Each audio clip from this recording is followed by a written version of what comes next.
नमस्कार आमी कल्पना। आजकेर रेसिपि होच्छे ठाकुरबाड़ी हेसेलेर रवि ठाकुरेर खूब प्रिय एकटी रेसिपि जेटा होच्छे काँचकला दिए तरकारी बानाबो। तो এই রেসিপিটা করার জন্য প্রথমে আমাকে লাগবে কাঁচকলা। তো কাঁচা কলাগুলো দেখো আমি দুটো কাঁচা কলা নিয়েছি, এবার কেটে নিচ্ছি। দুটো কলাই খুব সুন্দর করে কেটে নিব। বন্ধুরা তোমরা যদি নতুন হয়ে থাকো তাহলে চ্যানেলটা সাবস্ক্রাইব করে দিও, লাইক কমেন্ট করে জানিও রেসিপিটা কেমন হয়েছে। এখানে কিন্তু সব সময় বাঙালির রান্নাবান্না পেয়ে যাবে। কলাগুলোকে আমি সেদ্ধ বসিয়ে দিয়েছিলাম, এখানে সেদ্ধ করে নামিয়ে নিব। সেদ্ধ হয়ে গিয়েছে, এবার খোসাটা সুন্দর করে ছাড়িয়ে নিব। এই রেসিপিটা কিন্তু নিরামিষ হলেও মাছ মাংসকে কিন্তু হার মানিয়ে দিবে। এবার দেখো আমি একটা হাতার সাহায্যে প্রেস করে চ্যাপটা করে নিলাম, তাহলে কিন্তু এটা চপটা সুন্দর হবে। এই চপটা বানানোর জন্য প্রথমে আমি দেখো এখানে নিয়ে নিলাম 2 টেবিল স্পুন বেসন, হলুদ, লবণ আর একটু লঙ্কার গুঁড়ো দিব। একটা ব্যাটার তৈরি করে নিতে হবে। আর কলাগুলোর মধ্যে সামান্য একটু লবণ, হলুদ আর লঙ্কার গুঁড়ো দিয়ে দিচ্ছি। এবার ভালো করে মেখে নিতে হবে যাতে এর ভিতরে সেই লবণাক্ত ভাবটা লাগে, খেতে কিন্তু ভালো লাগবে এইভাবে দিয়ে তারপর ভাজলে। তো এইভাবে সবগুলোই তৈরি করে নিলাম। এবার কড়ার মধ্যে দিয়ে দিলাম তেল। এবার বেসনের মধ্যে ডুবিয়ে সবগুলো ভেজে নিতে হবে। আমি এক এক করে সবগুলোই দিয়ে দিচ্ছি।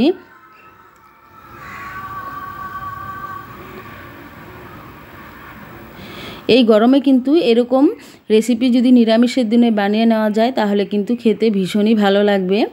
তো তোমরা অবশ্যই একদিন ট্রাই করে দেখতে পারো। এবার সবগুলো দেখো উল্টিয়ে পাল্টিয়ে আমি ভেজে নিচ্ছি। ভাজা হয়ে গিয়েছে, নামিয়ে নিলাম।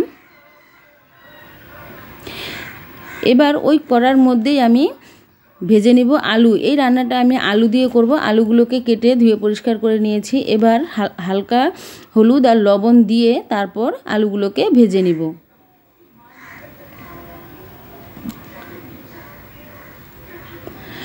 আলুগুলো দেখো ভাজা হয়ে গিয়েছে, এবার নামিয়ে নিচ্ছি।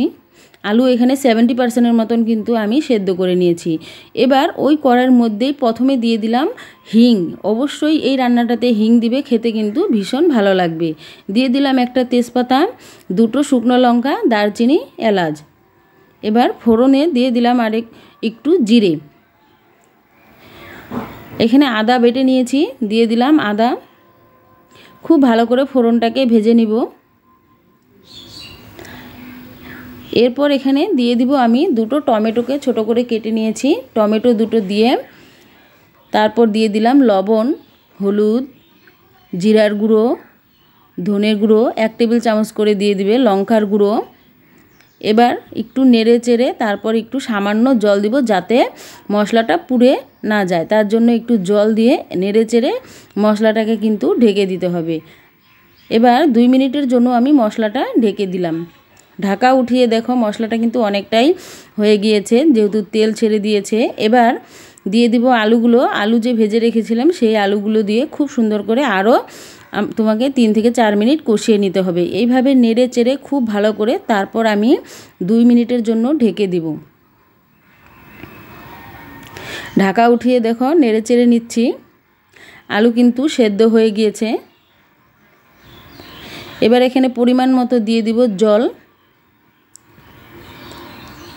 গরম জল দিবে অবশ্যই, তাহলে কিন্তু তরকারির স্বাদটা কিন্তু অনেকটাই ভালো হবে। তো এখানে আমি জল দিয়ে নেড়ে চেড়ে তারপর জলটা যখন ফুটে গিয়েছে তখন এখানে একটা টমেটো কেটে দিয়ে দিলাম।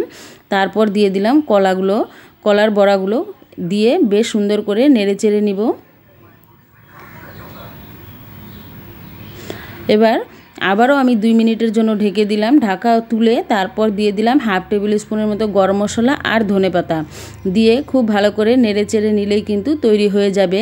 অবশ্যই তোমরা একবার ট্রাই করে দেখো, ভীষণই ভালো লাগে খেতে। নিরামিষের দিনে মনেই হবে না এটা নিরামিষ, খেতেও ভালো আর দেখতেও কিন্তু ভীষণ ভালো হয়। যদি ভালো লাগে তাহলে সাবস্ক্রাইব করে দিও আর কমেন্টে জানিও কেমন হয়েছে এই রেসিপিটা। আমি একটা প্লেটের মধ্যে ঢেলে দেখাচ্ছি, দেখো কি সুন্দর হয়েছে। আর সবাইকে অসংখ্য ধন্যবাদ।